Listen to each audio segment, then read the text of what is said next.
Shalom, shalom frères et sœurs en Christ et bienvenue à la Rhapsodie du vendredi 15 avril 2022. Rhapsodie écrite par le pasteur Chrisoya Kilomé et la lecture vous est offerte par les vérités de l'évangile. Le thème d'aujourd'hui est préparer les nations pour son retour. Et le verset de l'Apocalypse 22 verset 7 qui dit: Voici, je viens bientôt. Béni est celui qui garde les paroles de la prophétie de ce livre. Alléluia. Le pasteur Christ dit, dans Matthieu 28, verset 19 à 20, le Maître a dit: Allez, faites de toutes les nations des disciples. Enseignez-leur à observer tout ce que je vous ai prescrit. Et voici, je suis avec vous tous les jours jusqu'à la fin du monde. Alléluia. Le Seigneur Jésus nous a donné un message. C'est le message du salut pour le monde entier, qu'il a accompli par sa mort et sa résurrection. Nous devons prêcher ce message jusqu'à ce qu'il revienne comme il l'a promis. Parce que le temps de son retour est plus proche que jamais. Nous devons prêcher l'évangile maintenant avec plus de ferveur et d'urgence que jamais auparavant. Ce n'est pas la religion. Il s'agit de Jésus-Christ et de son message vivant. Il est venu mourir pour tous les hommes et Dieu l'a ressuscité des morts afin que nous puissions avoir la vie éternelle et entrer en communion avec Dieu. Et il revient pour tous ceux qui croient en lui. Alléluia. Il nous a donné les signes qui annoncent sa venue. Et nous voyons beaucoup de ces choses se produire dans notre monde aujourd'hui. Il ne reste plus beaucoup de temps. C'est pourquoi nous prêchons et appelons tout homme à la repentance. Colossiens 1 verset 28 nous dit: C'est lui que nous annonçons, exhortant tout homme et instruisant tout homme en toute sagesse, afin de présenter à Dieu tout homme devenu parfait en Christ. La Bible nous donne une prescription intéressante de sa venue. 1 Thessaloniciens 4 verset 16 à 17 dit: Car le Seigneur lui-même a un signal donné à la voix d'un archange et au son de la trompette de Dieu, descendra du ciel et les morts en Christ ressusciteront premièrement. Ensuite, nous les vivants qui serons restés, nous serons tous ensemble enlevés avec eux sur des nuées à la rencontre du Seigneur dans les airs, et ainsi nous serons toujours avec le Seigneur. Pouvez-vous voir pourquoi vous devez être préparés et en vivant pour lui chaque jour? Sachant que la venue du Seigneur est plus proche que jamais, prenez à cœur la mise en garde de Jude 1 verset 4. En vivant avec circonspection, avec objectif, d'une manière digne et avec exactitude. Non comme des insensés et des stupides, mais comme des sages. Car il s'est glissé parmi vous certains hommes dont la condamnation est écrite depuis longtemps, des impies qui changent la grâce de notre Dieu en dissolution et qui réunit notre seul Maître et Seigneur Jésus-Christ. Béni soit Dieu pour sa grâce, sa sagesse et ses miséricordes insondables, déversées sur son Église pour proclamer efficacement l'Évangile et établir sa justice sur toute la terre en ces derniers jours. En cette période de Pâques, prêchez l'Évangile comme jamais auparavant. Transformez plusieurs personnes des ténèbres et de la condamnation à la glorieuse liberté des fils de Dieu. Alléluia. Fin de la Rhapsodie. Ici, le pasteur nous parle de préparer les nations pour son retour. Et non seulement les nations, mais nous aussi nous préparer pour son retour. Parce que la Bible dit que à son retour, à son deuxième retour, un signal sera donné. Les anges, les archanges vont crier et ensuite le son de la trompette va se faire entendre. Et le son de la trompette se fait entendre seulement par la foi. Pour ceux qui sont préparés à son retour. Et aujourd'hui, nous voyons que beaucoup de personnes, beaucoup de gens, beaucoup d'êtres humains ne savent pas que Jésus est déjà venu et qu'il va revenir. C'est-à-dire que la première venue de Jésus, beaucoup ne sont pas au courant. Ils entendent Jésus, mais ils savent pas qu'il est venu la première fois et qu'il va revenir. D'autres même ne sont même pas au courant de Jésus. Quand vous partez dans les coins un peu éloignés du monde, en Australie, même en Afrique, dans les coins vraiment cachés, où la technologie, il n'y a pas eu beaucoup de touristes, d'invités, ils n'ont aucune idée de qui est Jésus. Et c'est à nous que, comme cette tâche de pouvoir leur montrer, de pouvoir leur présenter Jésus.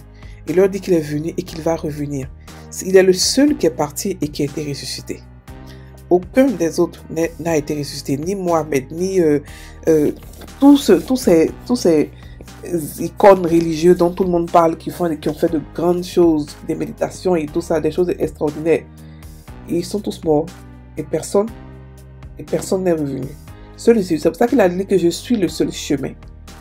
Il est le seul chemin. Il n'y a pas d'autre chemin. Nous devons préparer le monde. Comment préparer le monde? Nous devons leur dire que Jésus revient bientôt et qu'il vous aime. Nous devons prêcher l'évangile. Pas avec la peur, mais avec l'amour. Nous devons prêcher sa venue. Nous devons montrer au monde que Dieu, Jésus les aime. Parce que beaucoup de gens ont une vision erronée de Dieu. Les gens pensent que tout ce qui leur arrive de mauvais, les maladies, les catastrophes, tout ça c'est Dieu. Comment un Dieu qui aime peut enlever ce qu'il a donné? Il a même dit, il ne reprend pas ses dons. Tout ce qu'il donne, il ne reprend pas. Et c'est Dieu. C'est pas comme s'il en a pas assez, il donne et puis il reprend parce qu'il faut qu'il redonne à quelqu'un d'autre. Non. Il en a de illimité. Donc ça ne sert à rien pour lui de prendre quelque chose, donner et de reprendre la chose. Ça n'a pas de sens. Mais beaucoup de personnes ne le savent pas. C'est pour cela que nous les chrétiens, nous devons présenter Dieu au monde. Et la Bible dit que le sage s'empare des âmes. Le sage. C'est pour ça que lorsque Jésus a commencé son ministère, il a commencé par l'évangélisation. Il a commencé en étant évangéliste. Et après, il a commencé à grader, il est parti autre chose. Mais pendant qu'il a grandi en autorité, il était toujours aussi évangéliste. Il évangélisait toujours. Pour dire que c'est le boulot numéro 1 de Dieu. Mais pourquoi est-ce qu'on évangélise? On évangélise les gens parce qu'on ne veut pas qu'ils partent en enfer. Parce qu'on ne veut pas que... on veut qu'ils quittent dans les ténèbres. Parce qu'on veut leur montrer l'amour de Dieu. Chaque jour qu'il fait, il y a un quota de personnes qui doivent aller au paradis. La même manière que Dieu a fait son quota, la même manière que le diable aussi a fait son quota de personnes qui doivent aller au paradis.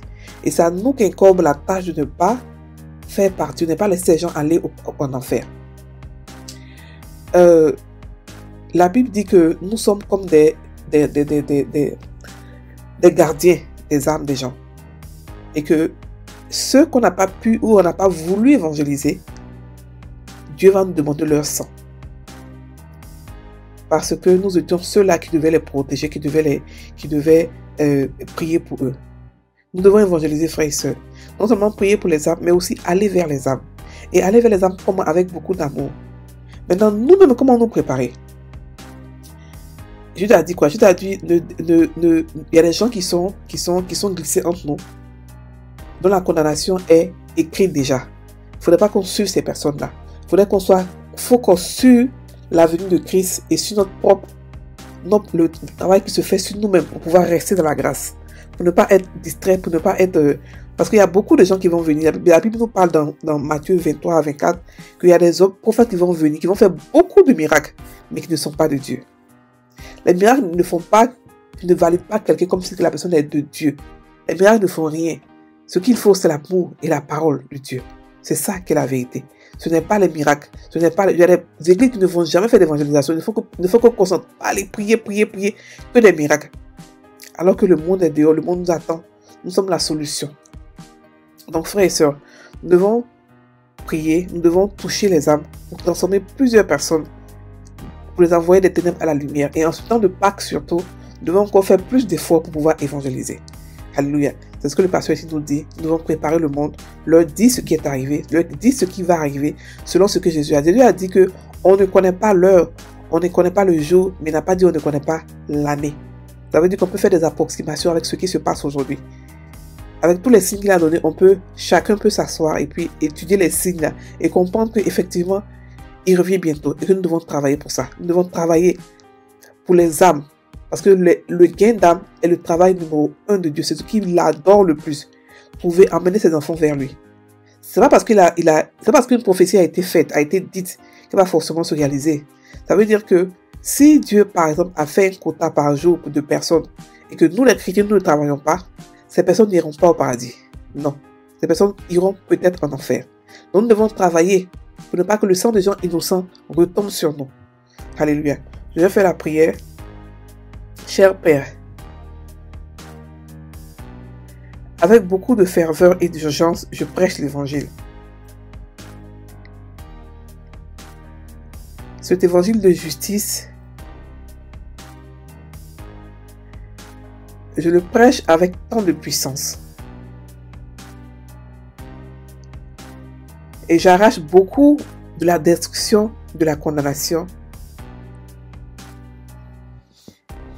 dans notre glorieux royaume au nom de Jésus. Amen. Frères et sœurs, passez une très bonne journée. Vous pouvez nous suivre aussi chaque matin sur YouTube avec plus d'explications sur la rhapsodie d'aujourd'hui à 5h GMT, de 5h GMT à 6h GMT. Nous prions et nous expliquons la rhapsodie. Vous pouvez poser des questions. Ok, soyez bénis, passez une très bonne journée.